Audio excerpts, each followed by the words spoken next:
the role of a brand is to solve problems. It's about resolving tensions. They're there to sort of like take us somewhere as an audience. And so I think you have to try and first off sort of understand culture from that lens, which is where is there an opportunity for leverage? Where is there a tension that I can resolve that speaks to my audience, that speaks to my brand?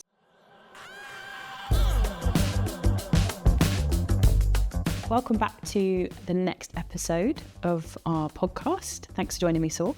I'm in the interviewer seat this time. So we are talking about culture change today, and specifically why it's so important for brands to lean into it. So first of all, culture, very big term, feeling that culture is ever changing, ever moving, feeling that it's moving faster than before, brands need to keep up. Why is culture so complex to unpack?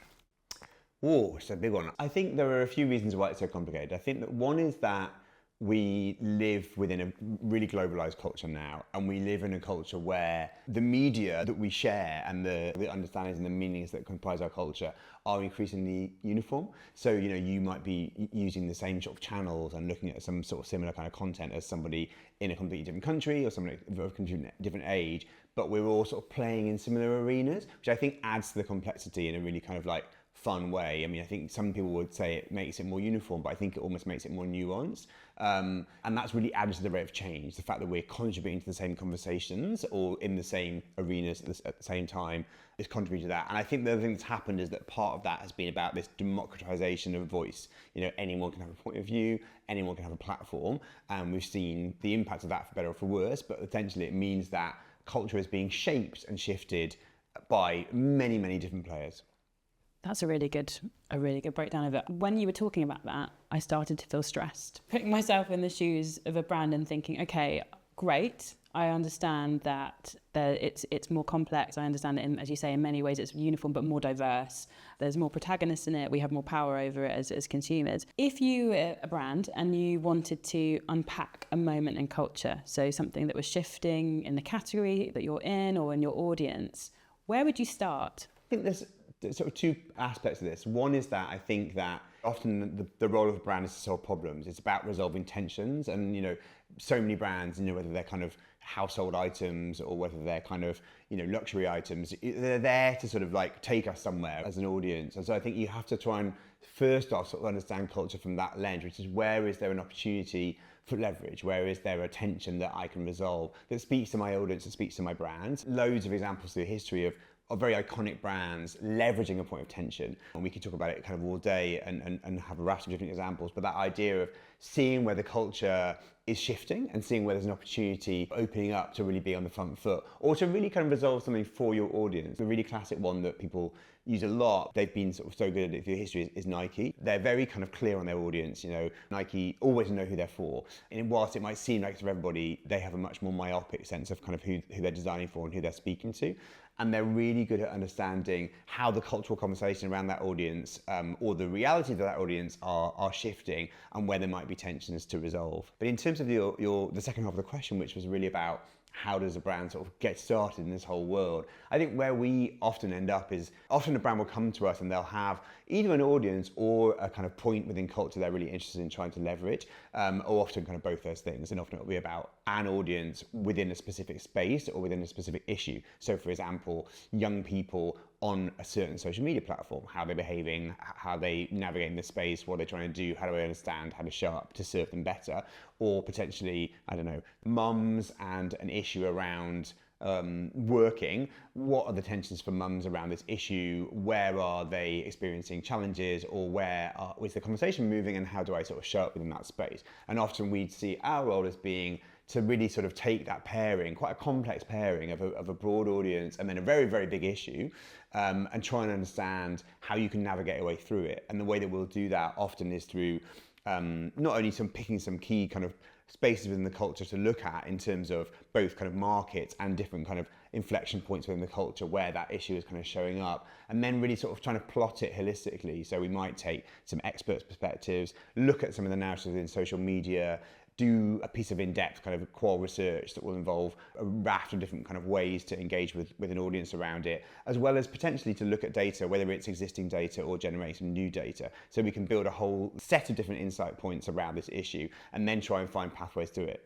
So a very robust sort of way of breaking down, I guess, the complexity. One of my questions, I guess, is there's also a bit of a danger, isn't there, as a brand entering an existing cultural space? And we've seen many brands get it wrong by either picking a space that they didn't have permission to play in or just executing in a way that wasn't particularly authentic. I can think of many ads where a brand's jumped on a bandwagon of something that's happening and it's just come across as really inauthentic and not a good fit.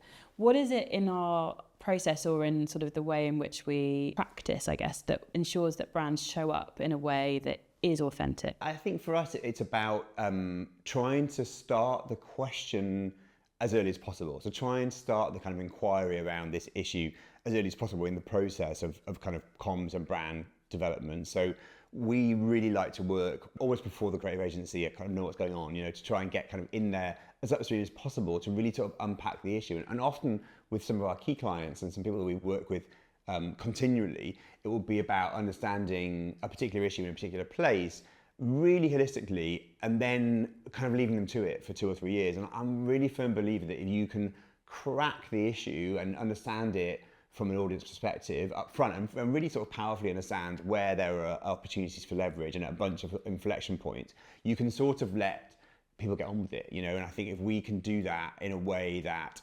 clients and their partners can really understand where their opportunities lie, often they'll then run with that insight for 2 or 3 years and then we'll kind of come back and revisit. But it's a bit of a kind of like understand it holistically, then get on with things, then come back refresh later on. So really trying to deliver a kind of foundational piece of audience work that really gives them inspiration and platforms to kind of fuel lots of different executions over a number of years potentially. I think so. I guess the other part of it, you touched on this idea of kind of getting it wrong, and I think sometimes that's where clients come to us is from a fear of a space or an issue. So unfair to say that they were kind of scared, but I think we did some work with the V&A Museum a few years ago around the Africa Fashion Exhibition, which was about really understanding the history of fashion on the continent, historically looking at that, but also looking at kind of where it's going right now.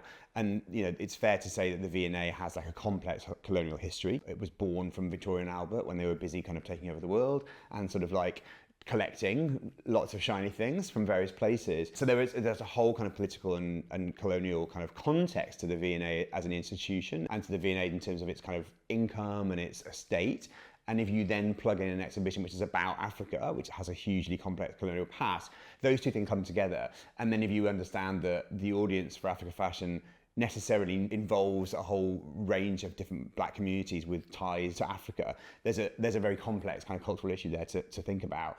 And so we approached that project from the point of view of collaboration, really. So it was about bringing young black British people and young black British creatives together with the curators of the exhibition and really trying to sort of wrestle it together, really trying to kind of co-create a way through that sort of accepted some of the kind of complexity of the past, but also started from a point of kind of mutual respect, I suppose, and really tried to deflate the issue by kind of bringing people together around it to collaborate. That's an excellent example. I think the idea of co-creation and sort of walking side by side with people as a brand is really powerful. So that example from the V&A is a fantastic example of reconciling the past, sort of looking at the moment that we're in and how do we move into the future.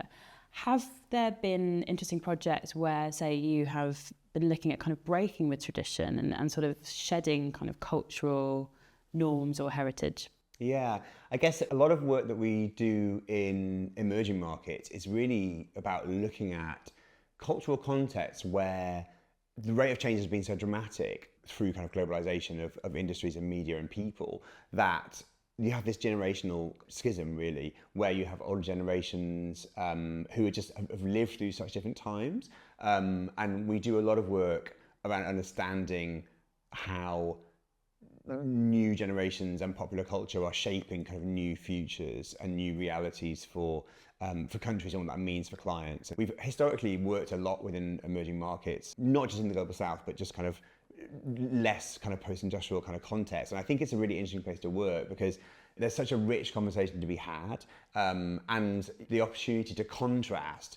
I think it's a really interesting tool within Insight to go sort of then and now, or kind of look at tensions, because they're always like narratively they're really kind of rich devices, and I think it's also really interesting work because it gets you into a space where you're really talking about very palpable opportunities. And I think for a lot of clients, particularly kind of global brands, where they've been super successful over 20, 30 years at kind of saturating particular markets, there is a necessary kind of commercial imperative to start looking at the next generation. And I think that's, a really super interesting place to be. When we think about generations, what's your take on the idea that we shouldn't be doing generational research, that it's too generic? A boomer has more in common with a Gen Z than we think. Yeah. What's your take on that? It's such a good question, and it's something that I'm really interested in. And I feel like it is a bit of a growing conversation, which I really welcome. I do think that we've over-egged the generational piece. I think that Gen Z was the first generation that everybody wanted to research. Suddenly it was this moment in time.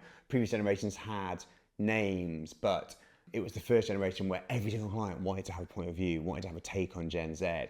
And I think that didn't really happen with X or millennials or with boomers. When they were young, they were seen as tribes and seen in a much more kind of nuanced way. I think the other thing that's happened that's been really interesting is that with that kind of increased attention on Gen Z from brands and the media and kind of everybody really, you got to this point in time where people started to refer to themselves as that generation. It never happened when we were younger. People never said, I'm an ex-millennial cusp, and people never said, as this thing, I am this. But it happens all the time now with young people, which I find really curious, because we're essentially taking this kind of segmentation approach that kind of brands and media obsessed around, and then allow people to kind of absorb it themselves as a point of identity. And I think as soon as you do that, it starts to fall over. And I think that might be part of the reason why these things don't really hold up anymore, is because they become so kind of generic. So I was talking to someone about this the other day, and they were saying, where we kind of got to in the conversation, which I think is probably fair, is that there are always going to be similarities to a generation based on kind of geopolitics, based on the larger kind of culture at play at the time, the ideologies, the symbolisms that are at play. We just share some worldviews because everyone sort of does at a point in time. And if you are a generation coming of age, then you're very much marked by that situation. Parenting styles change, and you can get into a very sort of like psychographic conversation about how much parenting influences a generation, but there's no doubt that it does. So I think there are always going to be truisms, but there are always going to be things that pull them apart. And I think there's something really interesting about trying to explore what makes people different. And I think what we're finding now, often with our briefs that are around specific age ranges, is that clients are interested in understanding the similarities and the differences across cultures. And I think then you get into a really rich conversation. That makes sense. And I was kind of cringing as you spoke, because I do sometimes refer to myself as a geriatric millennial.